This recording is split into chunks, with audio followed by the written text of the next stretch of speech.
Good evening, night owls, and welcome to Whisper Crowley. Tonight, I will guide you into a world of darkness, hoping to help you relax and unwind. Perhaps some of you will even drift into a haunting yet soothing sleep. Before we begin, let me know where you're listening from and what time it is for you. And now we begin. Did you hear that ringing last night? The question hung in the air between us as I looked up from my morning coffee. Linda, my research partner, stood in the doorway with dark circles under her eyes. I hadn't heard anything, but the way her fingers trembled around her mug told me she wasn't imagining things. We had arrived at the old mission house 3 days ago. The sprawling adobe structure sat isolated on the outskirts of Tucson, Arizona, a perfect place for two anthropologists to catalog and restore Native American artifacts discovered in the region. The university had secured the property for us at a surprisingly low price, probably because it had been vacant for nearly a decade. The house was massive for just 2 people, 8 bedrooms, 3 bathrooms, a large kitchen, and several rooms whose original purpose had been lost to time. High ceilings trapped the heat above us, keeping the thick-walled rooms cool even in the scorching desert afternoons. The place had electricity and running water, but retained much of its early 20th century character. I didn't hear anything, I admitted, watching Linda's face fall. What kind of ringing? The intercom, she said, gesturing toward the ancient telephone-like device mounted on the kitchen wall. It rang around 3 in the morning. Woke me up. I glanced at the brass contraption. It was an old-fashioned intercom system with a rotary dial and a heavy handset. The previous owners had installed it sometime in the 1930s, according to the property records. A network of wires connected similar units throughout the house, allowing residents to communicate between rooms without shouting or walking the considerable distances. Maybe it was just settling, I suggested. Old houses make all kinds of noises. Linda shook her head. No, James.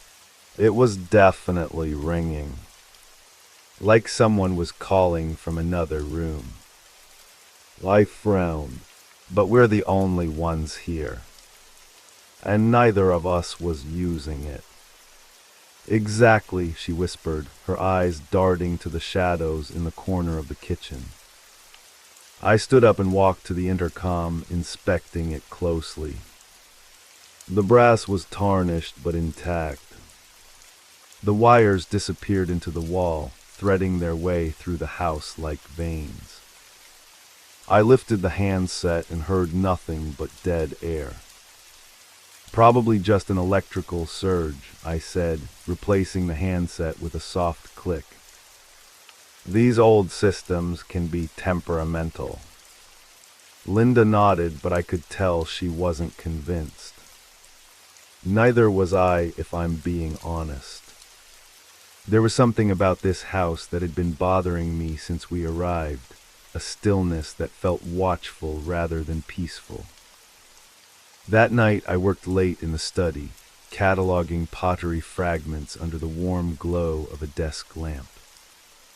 The house creaked and shifted around me, but I'd grown accustomed to its nocturnal symphonies. Until I heard it.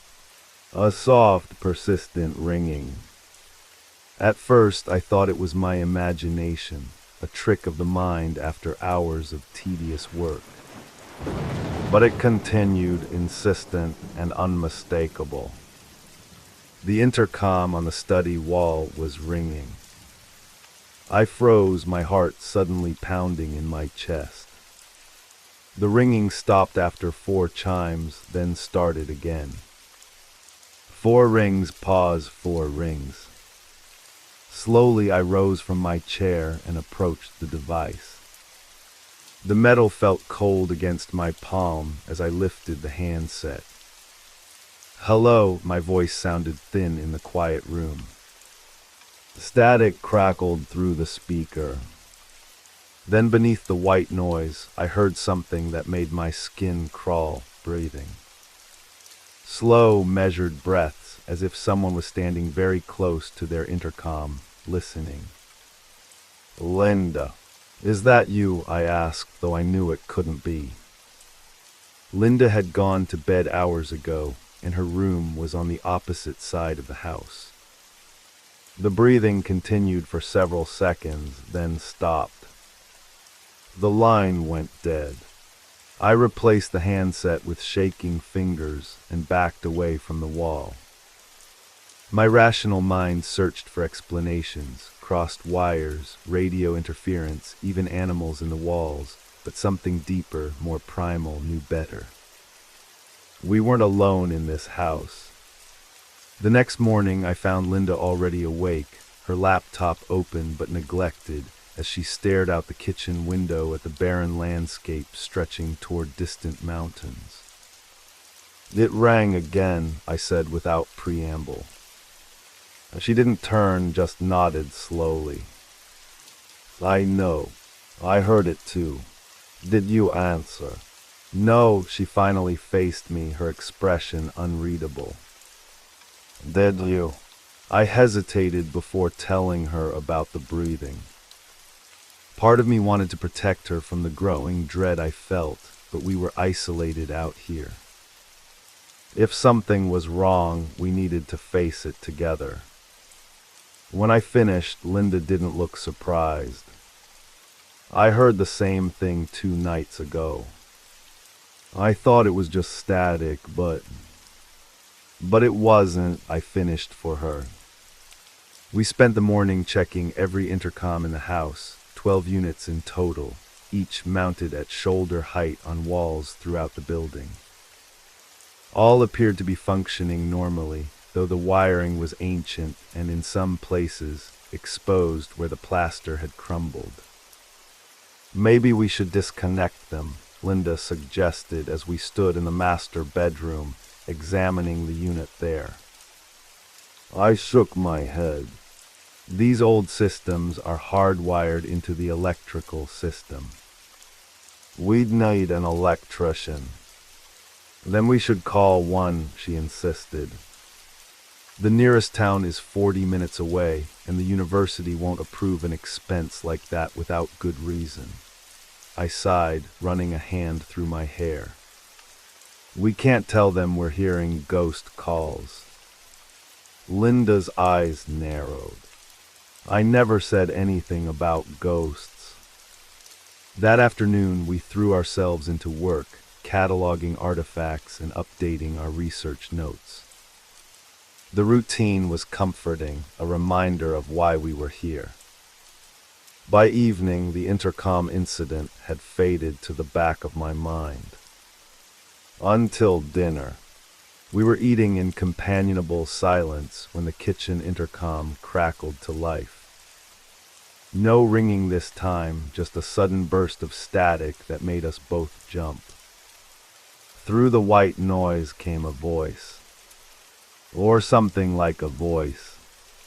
It was faint and distorted, neither distinctly male nor female, speaking words I couldn't quite make out. Linda was on her feet instantly, moving toward the device. I caught her arm. "Don't," I whispered, though I couldn't explain why. The static continued for nearly a minute, the half-heard words occasionally rising in volume before fading again. Then, as suddenly as it had started, it stopped. We stood frozen, staring at the intercom as if it might attack us. "That wasn't interference," Linda said softly. "Someone was trying to communicate." "There's no one else here," I reminded her, but my voice lacked conviction. "Maybe not now," she replied, hugging herself. "But what about before?"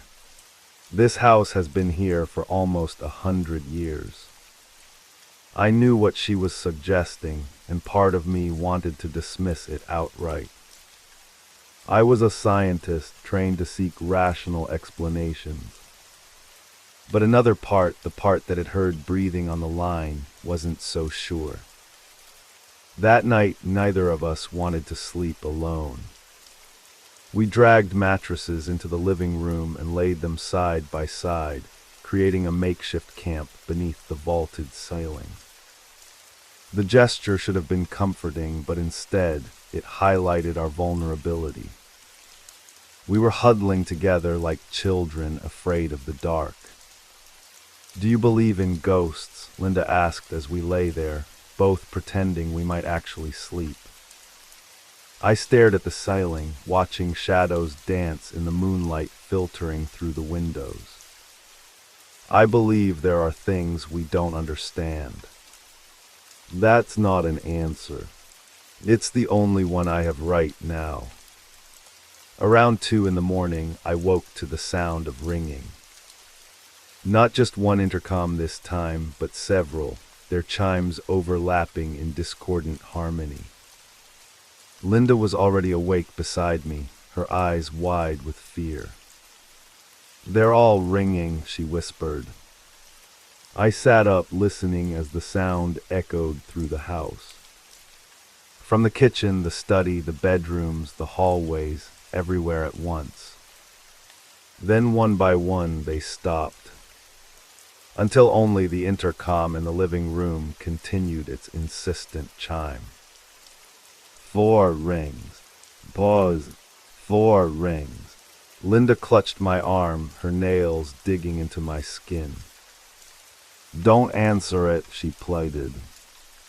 But I was already moving, drawn to the ringing like a moth to flame. The living room intercom was mounted near the entrance to the hallway. Its brass casing gleamed in the moonlight, the handset vibrating slightly with each ring. My hand hovered over it, trembling. 4 rings. Pause. 4 rings.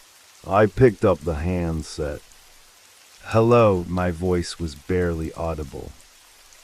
At first, nothing. Then a whisper so faint I had to strain to hear it. "We need to talk." The voice was dry and crackling, like autumn leaves underfoot. Not male, not female, something in between, or perhaps neither. "Who is this?" I demanded, my fear giving way to a strange, detached curiosity. "You're in our house," the voice replied, slightly louder now. "We've been watching you." Linda appeared at my side, her face pale in the moonlight. She could hear it too, I could tell by the way she pressed closer, her ear near the handset. "What do you want?" I asked. "What everyone wants," the voice said, a hint of amusement coloring its whispery tone. "To be heard." The line went dead.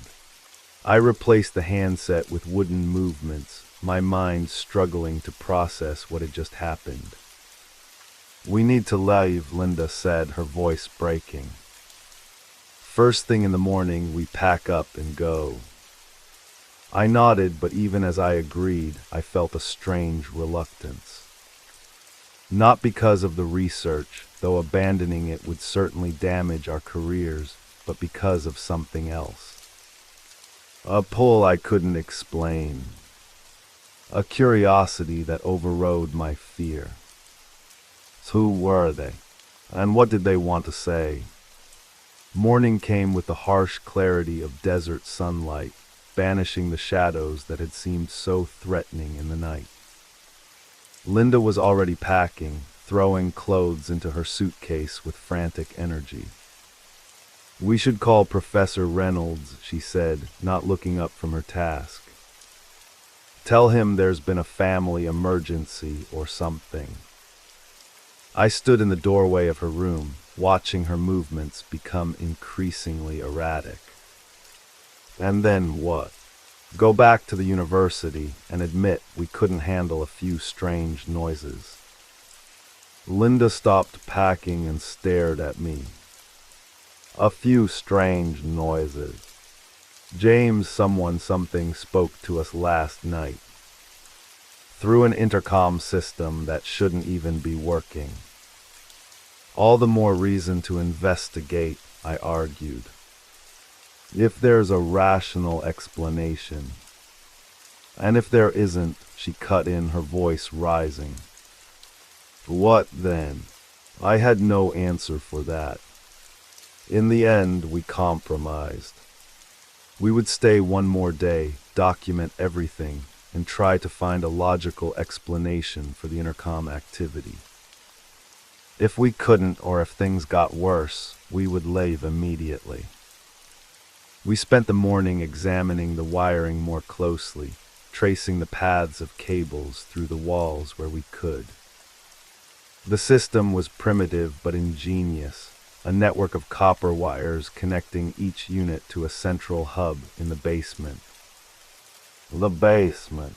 We hadn't ventured down there yet, partly because it wasn't relevant to our research, but mostly because neither of us was eager to explore the dark space beneath the house. Now it seemed unavoidable. The basement door was located in the kitchen, a heavy wooden panel with an iron handle. It creaked in protest as I pulled it open, revealing a narrow staircase descending into darkness. I'll go first, I said, flicking on my flashlight. The beam cut through the gloom, illuminating stone steps worn smooth by decades of use. Linda followed close behind, her breathing quick and shallow. The air grew cooler as we descended, carrying the musty scent of damp earth and old stone. The basement was larger than I expected, extending beneath most of the house. Support columns rose from the packed earth floor to the wooden beams overhead. Our flashlights created moving islands of light in the darkness, revealing stacks of old furniture, boxes of forgotten belongings, and the accumulated debris of a century. There, Linda said, pointing to the far wall. That must be the hub. A metal box about the size of a small suitcase was mounted on the wall, its surface dotted with switches and dials. Bundles of wires entered from the top, spreading out like nerve endings from a central brain. As we approached, I noticed something odd. The box was humming. It's active, I murmured, running my fingers along its cool metal surface. How is that possible? Linda asked. The realtor said the system was disconnected years ago. I opened the front panel, revealing a maze of wires and primitive circuit boards. Despite its age, everything appeared to be in working order. More concerning was the small red light blinking steadily in the corner. It's running on backup power, I realized. There's a battery system. Linda leaned closer, her fear momentarily overridden by scientific curiosity. But batteries don't last for years. Someone would have had to replace them. The implication hung in the air between us. Someone or something had been maintaining the system. A sudden crackle made us both jump. The speaker on the hub came to life, emitting the now familiar static before falling silent again. They know we're here, Linda whispered. I should have felt afraid, but instead I felt a growing fascination. Maybe they've always known. We spent another hour examining the hub, taking photos and notes. The system was decades old but had been modified over time, updated with components that seemed out of place next to the original hardware. Someone had been improving it, keeping it functioning long after it should have failed. As we climbed back up the stairs, I couldn't shake the feeling that we were being watched. Not just by whoever or whatever was using the intercoms, but by the house itself. As if the walls had eyes, the floor's ears. That afternoon, we tried a different approach. If someone was trying to communicate, we would make it easier for them. We set up a recording device next to the kitchen intercom and left it running while we worked in other parts of the house. Hours passed without incident. The sun began its descent, casting long shadows across the desert landscape visible through the windows. Linda grew increasingly anxious as darkness approached, checking and rechecking the locks on doors and windows. "They won't help," I said softly, watching her secure the front door for the third time. She whirled to face me, her expression a mix of fear and anger. "What is wrong with you? Why aren't you more afraid?" I couldn't explain it myself. The fear was there, certainly, but it was overshadowed by something else, a growing obsession with the mystery. Each unexplained sound, each whispered word through the intercom, pulled me deeper into its web. "I just want to understand," I said. Linda's expression softened slightly. "I know, so do I, but not at the cost of our safety." We ate dinner in tense silence, both jumping at every creak and groan from the old house. The recording device sat on the counter, its red light a constant reminder of our vigil. When the kitchen intercom finally crackled to life, we were almost relieved. At least the waiting was over. I rushed to check the recorder, ensuring it was capturing the static that now filled the room. Linda stood frozen by the table, her gaze fixed on the intercom. Through the white noise came the voice, clearer than before, but still with that strange, dry quality. "We've been waiting for you." Linda's eyes widened. "For us specifically." A pause then for someone who would listen. I moved closer to the intercom, my heart pounding. "Who are you?" "We are many," the voice replied. "We have always been here." "In this house," I pressed. "In the walls, in the wires, in the spaces between." Linda shot me a frightened look. "What do you want from us?" Another pause, longer this time. The static intensified, ebbing and flowing like waves on a shore. Then, with startling clarity, "We want you to join us." The words hung in the air, heavy with implication. Before either of us could respond, the kitchen lights flickered violently. The recorder on the counter emitted a high-pitched whine, its display flashing error messages before going dark. And from every intercom in the house came a chorus of voices, dozens, perhaps hundreds, all speaking at once in a cacophony of whispers, shouts, and everything in between. The sound was overwhelming, a tidal wave of human voices crashing against us. I clapped my hands over my ears, the noise physical in its intensity. Linda screamed, but I couldn't hear her over the din. She grabbed my arm, pulling me toward the door. Then, as suddenly as it had begun, the chorus stopped.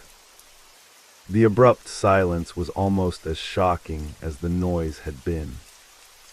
"What the hell was that?" Linda gasped, her fingers digging into my arm. I shook my head, unable to form words. My ears were ringing, my mind reeling from the assault. The kitchen intercom crackled once more. "Now you've heard us," said the voice, somehow both singular and plural at once. "All of us. Who are you? I demanded again, my voice shaking. How many of you are there? We are those who came before, the voice replied. Those who lived and died within these walls.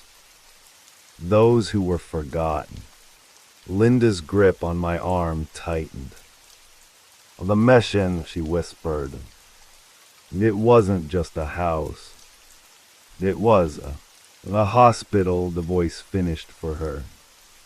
For those with no hope of recovery. For those society wished to forget. A chill ran down my spine. The property records had mentioned the building's conversion to a mission in the 1950s, but nothing about its earlier use. Had it been a sanatorium? Well, hospice. Something worse. The intercoms were installed to monitor the patients, I realized aloud. To hear their calls for help. Yes, the voice confirmed. But no one came when we called. No one listened. Until now. The temperature in the kitchen seemed to drop. My breath fogged in the air before me, though it was still early fall and the desert nights were mild. We don't want to hurt you, the voice continued, now taking on a more feminine quality. We just want to be remembered. To be heard. We hear you, Linda said, her fear giving way to a cautious empathy. But we can't stay here forever. Not forever, the voice agreed. Just long enough to tell our stories.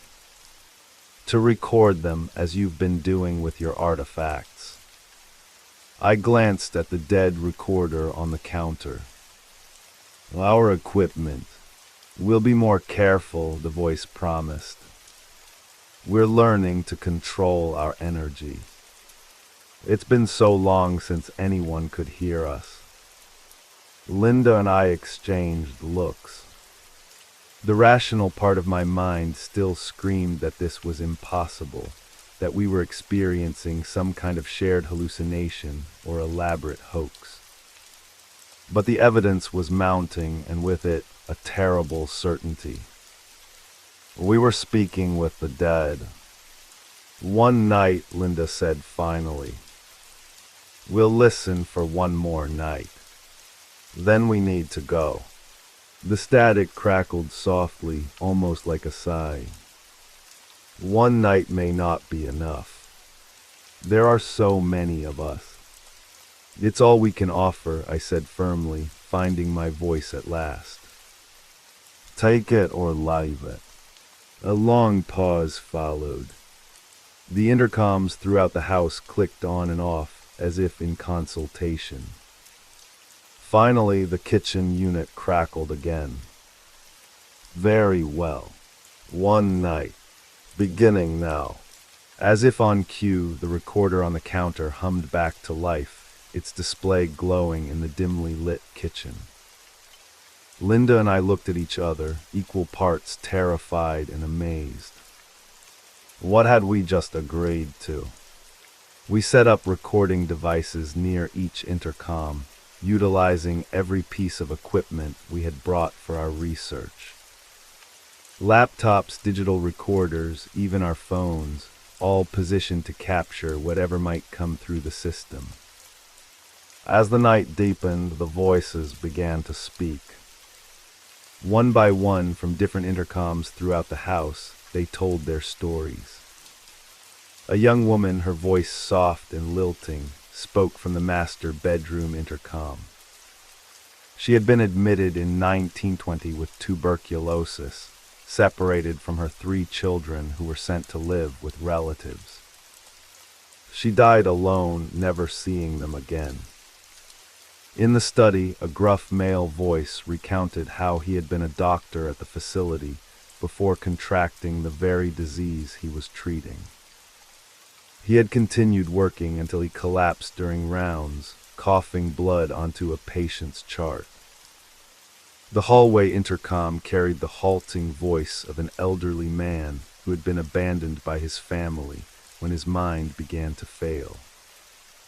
He had wandered the halls for years, forgetting who and where he was, until his body gave out one winter night. Each story was unique, yet they shared common threads of isolation, suffering, and abandonment. These were people who had been hidden away, their illnesses and deaths carefully removed from public view. Linda and I moved from room to room, listening, taking notes, ensuring the recordings were functioning. The air grew colder as the night wore on, our breath visible in the beams of our flashlights. In the kitchen, a child's voice emerged from the static. My heart clenched as she described being brought to the facility with her mother, both ill with influenza during the 1918 pandemic. The mother had died first, the child following days later, calling for a parent who could no longer answer. Linda wiped tears from her eyes. "This is why they reached out to us," she whispered. "We're cataloging artifacts, preserving history. They want to be part of that record." I nodded, my own throat tight with emotion. They want to be remembered. As midnight approached, the voices grew more numerous, sometimes overlapping. The recorders struggled to capture them all, their storage capacities rapidly filling. "We need to ask them to slow down," I said, checking the memory on one of the laptops. "We're missing too much." Linda approached the kitchen intercom. "Please," she called toward it. "We can't record everyone at once. Can you take turns?" The chorus of voices abruptly ceased. After a moment of silence, the now familiar primary voice returned. "Time is different for us," it explained. "We've waited so long to speak. It's difficult to be patient." "We understand," Linda said. "But if you want your stories preserved, we need to capture them properly." "Very well," the voice conceded. "We will continue one at a time." The voices resumed, more measured now. A nurse who had stayed at her post during a quarantine, knowing she would never leave. A janitor who had maintained the facility for decades, witnessing countless deaths. A young doctor who had attempted experimental treatments, desperate to save his patients. Around 2 a.m, I noticed something troubling. The temperature had dropped to near freezing, unusual even for a desert night in early fall. My fingers were numb as I adjusted one of the recorders, and my breath clouded heavily before me. More concerning was the changing tone of the voices. The initial sorrow and loneliness were giving way to something darker, resentment, anger, even hatred. A harsh male voice snarled from the study intercom, describing brutal treatments performed without anesthesia. A woman sobbed through the bedroom speaker, recounting how nurses had restrained her for days at a time. The stories were becoming accusations. "They're not just patients," I murmured to Linda as we huddled in the hallway. "Some of them were victims." She nodded, her face pale in the dim light. "And I think they're starting to remember who was responsible." As if confirming our suspicions, the voices began to change again. No longer sharing individual stories, they started to speak of the doctors and the staff with growing venom. They left us to suffer, they experimented on us, they buried us in unmarked graves. The accusations echoed through the intercoms, the voices merging into a unified chorus of rage. The temperature plummeted further. The windows frosted over, intricate patterns spreading across the glass like ghostly fingers. "I think we should stop," Linda said, her voice shaking. "This isn't what we agreed to." I nodded and moved toward the kitchen intercom. "We need to take a break," I called out. "We'll continue tomorrow." The voices didn't stop. If anything, they grew louder, more insistent. The rage building in their collective tone was palpable. "You promised to listen. You can't leave us again. We won't be silenced." The light bulbs throughout the house suddenly blazed with unnatural brightness, then shattered, one after another. Glass rained down as we ducked, covering our heads. The digital recorders emitted high-pitched squeals, their displays flickering wildly before going dark. Laptops shut down, their screens flashing error messages before dying. "They're draining the power," I realized, watching my phone's battery indicator plummet from 80% to 0 in seconds. In the darkness, the intercoms continued to speak, their voices no longer coming through the speakers, but seemingly from the walls themselves. The rage had turned to something more primal, hunger. "Join us," they whispered in unison. "Stay with us." "We need to get out," Linda gasped, grabbing my arm. "No." We stumbled through the dark house, using our dying flashlights to navigate.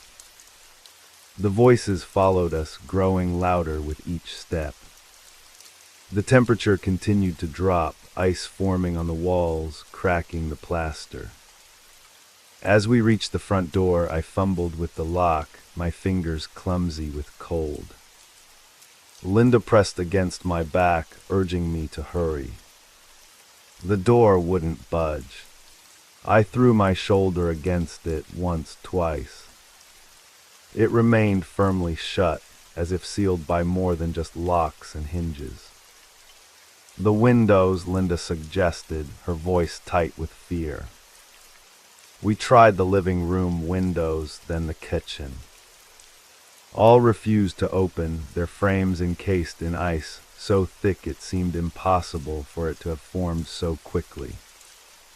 "They're trapping us," I whispered, the realization like a physical blow. As if in response, the voices rose to a deafening crescendo, no longer distinct but a roar of collective will. The walls vibrated with the sound, dust and plaster falling from the ceiling. "Join us," they demanded. "Become part of the house." Part of us. The temperature dropped even further. My breath came in painful gasps, the air so cold it burned my lungs. Linda clung to me, her body shivering violently against mine. "The basement," she managed through chattering teeth. "The hub. Of course. If we could disconnect the intercom system, perhaps we could break their hold on the house." We made our way back to the kitchen, guided by the faint glow of ice crystals forming on every surface. The basement door was frozen shut, but adrenaline gave me strength. I kicked near the handle, the wood splintering under my boot. The voices grew frantic, their unified message breaking into individual screams of protest. "Stop, don't leave us, we'll die again." The stairs were treacherous, coated in a thin layer of ice. We descended carefully, bracing against the walls for support. The basement was transformed. Ice covered every surface, forming grotesque sculptures that seemed to reach toward us. The air was so cold it felt solid in my lungs. And there on the far wall, the intercom hub glowed with an unearthly blue light. As we approached, the voices focused into a single, desperate plea. "Please, we just want to be remembered." Linda and I exchanged glances. Her face was blue with cold, her eyelashes frosted white. "We can't stay," she said, her voice barely audible. "We'll die here. But we can take their stories with us," I replied, gesturing to the recorders we'd left upstairs. "If any of the recordings survived." The hub pulsed, the light dimming slightly. The voice that emerged was the original one, neither male nor female, both singular and plural. "You promise. You'll tell others about us." "Yes," I said firmly. "We'll make sure you're remembered." A long pause followed. The ice stopped spreading, though it didn't recede. "Show us," the voice demanded. "Prove your intent." Linda fumbled with her frozen fingers, pulling out her phone. By some miracle, it still had a sliver of battery left. "Look," she said, holding it up. "We've been taking notes, recording, documenting everything." The screen glowed faintly in the darkness, illuminating our frost-covered faces. On it, a single note was visible: Mission House, originally TB Sanatorium. West, deaths 200 plus. Investigate unmarked graves. The hub pulsed again, the light shifting from blue to a softer white. "You did hear us," the voice said, softer now. "You did listen." The temperature began to rise, slowly at first, then more quickly. The ice cracked and shifted, water dripping from the ceiling. "We will let you go," the voice continued. "But you must return. You must complete our story." "We will," I promised, uncertain if I was lying or not. "We'll come back with proper equipment. More people.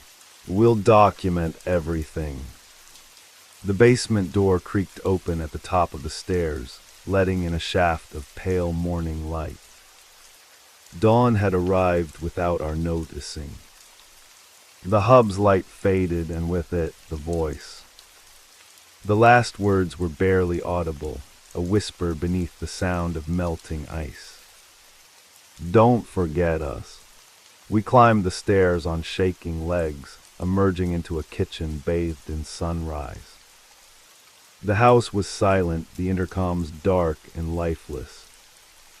Outside, the desert stretched away in all directions, impossibly normal after the night we had endured. Our car sat where we had left it, untouched by the supernatural cold that had gripped the house.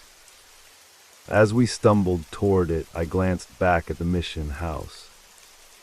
In the morning light, it looked abandoned, forlorn, a place holding its secrets close.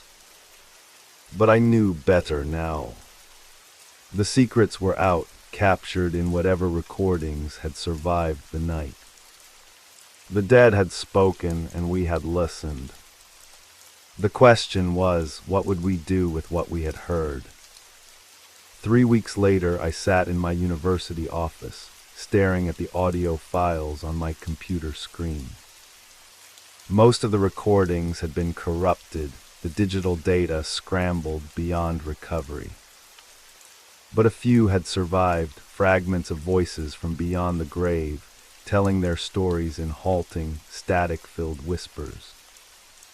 Linda hadn't returned to campus. After our experience at the mission house, she had taken an indefinite leave of absence, citing personal reasons. I had received exactly one text message from her: "I can't stop hearing them." I understood. The voices had followed me too, not through intercoms but in my dreams. Every night I revisited the ice-covered basement, the glowing hub, the desperate pleas not to be forgotten. Professor Reynolds had been skeptical when I presented what little evidence we had gathered. The recordings were too distorted, the temperature readings too irregular, our notes too chaotic to be considered scientifically valid. Stress and isolation can play tricks on the mind, he had said kindly but firmly. Perhaps you two should have left after the first incident. I couldn't blame him for his disbelief. Had I not experienced it myself, I would have dismissed the entire account as delusion or fabrication. But I knew what I had heard, what I had promised. The university had sent another team to continue our work at the mission house. Their weekly reports mentioned nothing unusual. No ringing intercoms, no voices in the walls, no impossible ice forming in desert heat. Had the spirits gone silent? Or were they waiting for me to return? I clicked on one of the surviving audio files, the one that had haunted me most. Through layers of static came the child's voice, describing her mother's last moments during the influenza epidemic. She told me to be brave, the small voice whispered. She said she would wait for me on the other side. But I've been waiting here instead for so long.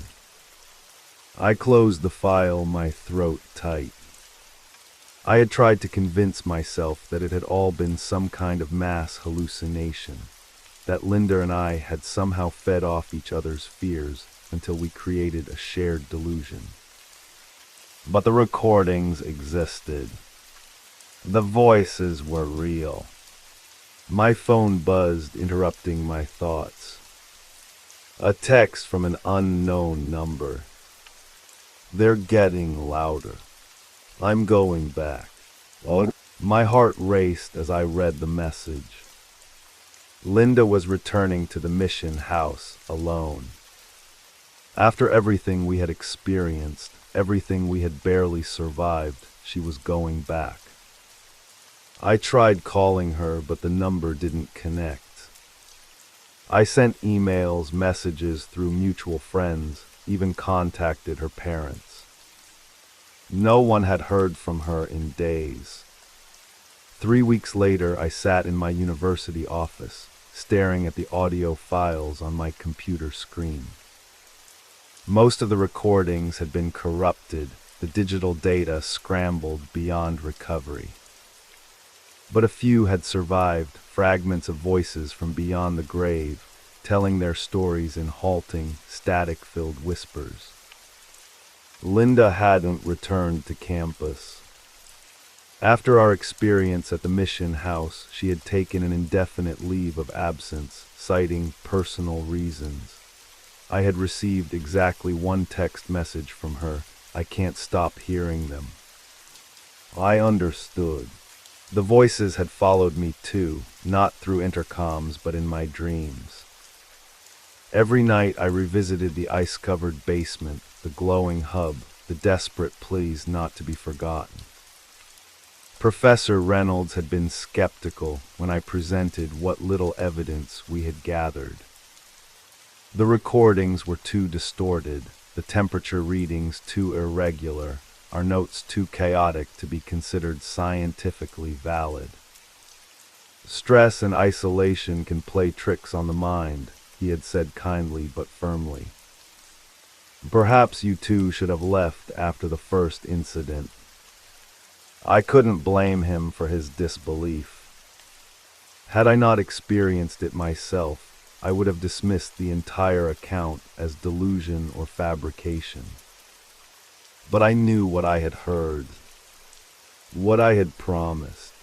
The university had sent another team to continue our work at the mission house. Their weekly reports mentioned nothing unusual, no ringing intercoms, no voices in the walls, no impossible ice forming in desert heat. Had the spirits gone silent? Or were they waiting for me to return? I clicked on one of the surviving audio files, the one that had haunted me most. Through layers of static came the child's voice, describing her mother's last moments during the influenza epidemic. She told me to be brave, the small voice whispered. She said she would wait for me on the other side. But I've been waiting here instead for so long. I closed the file, my throat tight. I had tried to convince myself that it had all been some kind of mass hallucination, that Linda and I had somehow fed off each other's fears until we created a shared delusion. But the recordings existed. The voices were real. My phone buzzed, interrupting my thoughts. A text from an unknown number. They're getting louder. I'm going back. Oh. My heart raced as I read the message. Linda was returning to the mission house alone. After everything we had experienced, everything we had barely survived, she was going back. I tried calling her, but the number didn't connect. I sent emails, messages through mutual friends, even contacted her parents. No one had heard from her in days. That night I couldn't sleep. The voices in my dreams were more insistent than ever, calling me back to the house, telling me Linda needed help, that they...